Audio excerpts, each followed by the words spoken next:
It's all in the one step after another, my friends.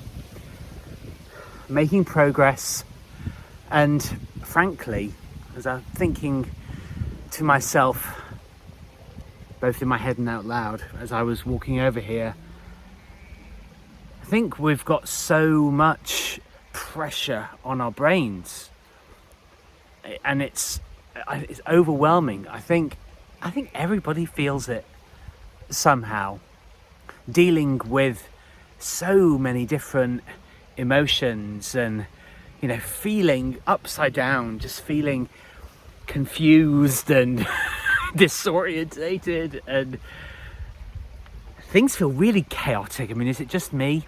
But my life is a bit of a roller coaster at the moment, and I don't believe that I'm alone in that. I think we're all questioning. I think there's this profound sense of questioning what's real, and having been fed so much bullshit growing up, because I went to school up here in the early to late 1990s, and where I live in my village, it's very, very close to a really, really fabulous hotel. It's called Fischer's at Baslow Hall. It's the German spelling of Fischer, so Fischer.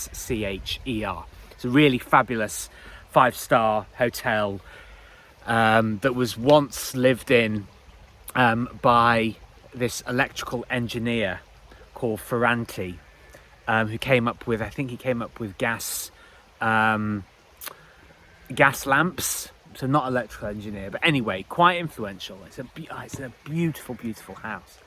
And I was actually in my business studies class in the final 2 years of secondary school, high school for the rest of you around the world, with the son of the people who had founded it. And the son was called Neil Fischer, who's in my business studies class. And he was always he was very friendly, very smiley, enthusiastic person, hardworking, clever guy.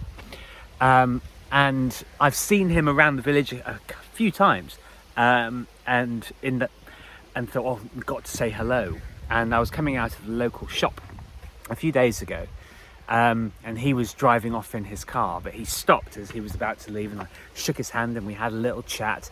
And he said, oh, we must have tea and catch up, because it's quarter of a century ago that we were in the same class. And it's amazing, isn't it? And you have to remember that absolutely everything that you experience, that you think, that you feel, all of it is recorded in this unbelievable meat suit. And I think at certain pivotal moments of your life, you sort of need a spring clean. Does that make sense? And everything sort of bubbles up and boils up to the surface. And sometimes, as I've experienced in the last few years, as all of us have, that it just sort of explodes.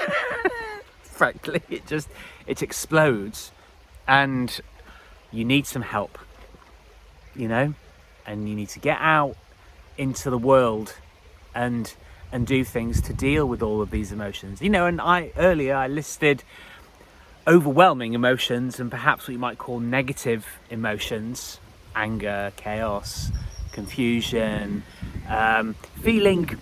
I think this is a big thing as well, which is why Jordan Peterson became so profoundly popular with his early talks, talking about purpose. I think a lot of us feel rather purposeless in life and aimless, and just sort of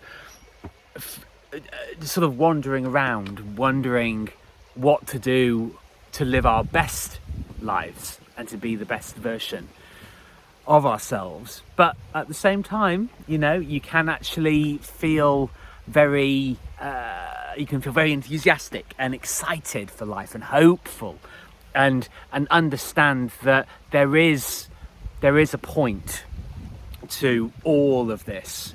But sometimes it can be harder to find that point.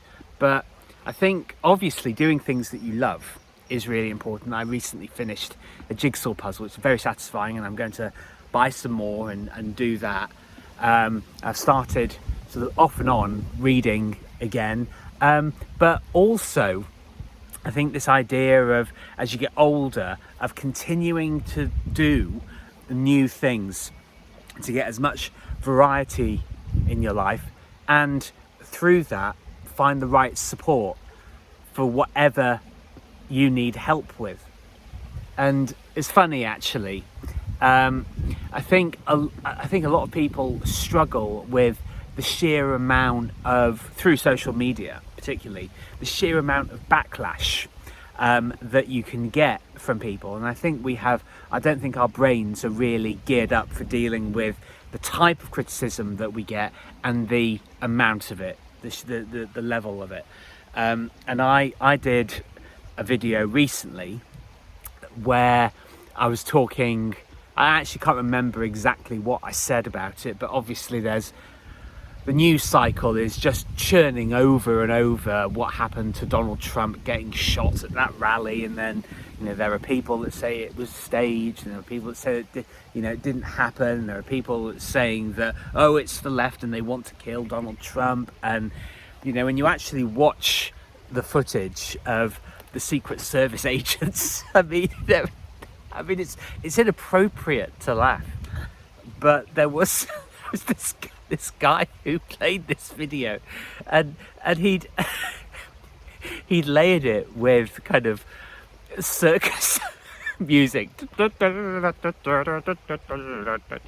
It's just, and the thing is, people have a sense of humour about it, and there are reports that even Donald Trump is making jokes about it in his speeches now, and he'll milk it for all that it's worth, because you would, and if you're Donald Trump, that's the kind of thing that you do, But there was this chap that had commented on my video, saying, I really appreciate the message in this video, but it was slightly undermined that you believe that the shooting of Donald Trump was staged. And I thought, did I actually say that in the video, or did I offer it as a possibility, of a real course of events? And then to think, oh right, okay. And I haven't actually responded to his comment. Maybe you will comment on this video, because I appreciate all the comments, I appreciate all of the interaction and conversation going on, but we disagree with each other.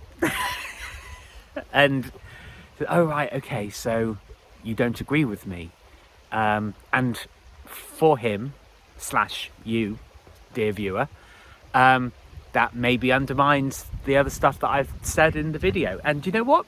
Fine, fair enough, absolutely fair enough. Because I've watched things and thought, oh well, I agree with that point that somebody said, but I also think that, well, there's a bit of hypocrisy going on here, or contradiction, or doesn't quite match, because you've got sort of a conflicting belief that you've talked about. There's an overarching and sort of running theme in a lot of my content that life is in large part just sort of trying to sort things out, put things in their right place. But I'll tell you what, my friends, be patient, be willing, and keep going.